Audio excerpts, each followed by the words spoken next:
Participar con responsabilidad. El pago de impuestos. Aprendizaje esperado. Reconoce que las normas representan acuerdos para la convivencia democrática basados en principios y valores reconocidos por todos y orientados al bien común. Sabemos que en la democracia es importante la participación ciudadana en las decisiones colectivas y en la solución de asuntos públicos. Una forma de participar es pagando impuestos de manera oportuna y voluntaria. ¿Qué son los impuestos? Los impuestos son un tributo o un pago que se hace al Estado para soportar los gastos públicos y son obligatorios. Contribuyen así con una parte de sus ingresos para costear las necesidades del pueblo o nación. Este pago de impuestos se destina principalmente para el alumbrado público, para instalar hospitales, mantener las escuelas públicas o introducir el drenaje. La ciudadanía tiene derecho a saber cómo se usan los recursos públicos, o sea, los impuestos, lo que ellos pagan.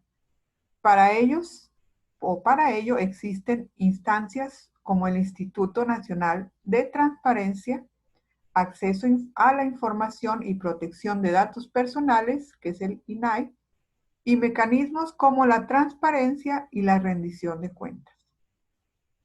La ciudadanía puede crear un observatorio ciudadano para vigilar que se usen adecuadamente los recursos públicos y evaluar los resultados. Los ciudadanos piden información y rendición de cuentas, además de que proponen acciones para mejorar el ejercicio de los derechos y lograr el bienestar de la población. Con estas acciones y otras se contribuye a aumentar la participación ciudadana.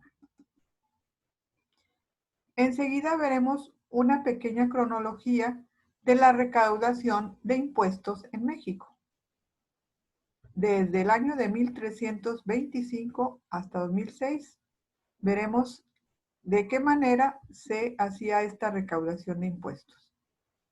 En 1325, el rey de Azcapotzalco pide como tributo a los mexicas una balsa sembrada de flores y frutos, además de una garza empollando sus huevos. A cambio, aquellos reciben beneficios para su comunidad. En el año de 1493, el Papa Alejandro VI concede a los reyes católicos el dominio de las tierras del Nuevo Mundo, quienes ahora se encargan de cobrar los tributos.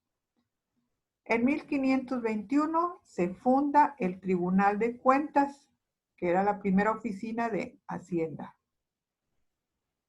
En 1573 se establece la alcabala, que es el equivalente al impuesto al valor agregado, o sea, el IVA. Y después el peaje, que es el derecho de paso. En 1876, durante el Porfiriato, se duplican los impuestos. Además, se gravan las medicinas y algunos impuestos se cobran por adelantado. En 1910, durante la Revolución Mexicana, se dejan de pagar impuestos porque muchos de los habitantes del país están dedicados a la lucha armada. En 1980 entra en vigor la ley del impuesto al valor agregado, que es el IVA y el que conocemos actualmente. Este impuesto se aplica al consumo de ciertos artículos. En el 2006, la Secretaría de Hacienda y Crédito Público, a través del Servicio de Administración Tributaria, o sea, el SAT, se encarga de la administración de los impuestos. Las cámaras de diputados y de senadores aprueban el uso que se dará al dinero que proviene de estos. Existen distintos tipos de impuestos. Por ejemplo, el IVA, se paga cuando se compran algunos productos. Cuando vamos nosotros a la tienda, al súper o a hacer cualquier otra compra, siempre observamos que se nos hace un cargo extra y ahí se aclara que es el IVA. Este es el impuesto que nosotros aportamos para el gobierno. El otro impuesto es el impuesto sobre la renta. Lo pagan los trabajadores sobre la ganancia que obtienen. Cuando no se pagan los impuestos correspondientes, ¿qué pasa? Pues el Servicio de Administración Tributaria, el SAT, de la Secretaría de Hacienda y Crédito Público, puede aplicar distintas sanciones que van desde una multa hasta la cárcel si hubo fraude o se realizó algo ilegal. En México, la Constitución, en su artículo 31, establece que todos los habitantes tienen la obligación de contribuir al gasto público del país, de acuerdo con sus ingresos. Por eso se les denomina contribuyentes a quienes pagan sus impuestos.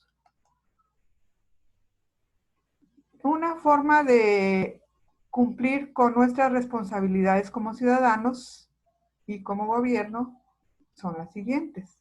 Por ejemplo, el ahorrar luz y agua. ¿Esto para qué sirve? Pues para producir y hacer llegar estos servicios a tu hogar, el gobierno destina importantes recursos para que nosotros podamos obtener estos servicios. Cumple tus obligaciones fiscales. Cuando acompañes a tus familiares a hacer compras, recuérdales que deben pedir comprobantes fiscales y que deben evitar comprar productos de contrabando. La transparencia y rendición de cuentas son tu derecho. Pide cuentas a los gobernantes y vigila cómo se gastan el dinero del pueblo. Hasta aquí nuestra clase. Muchas gracias por su atención.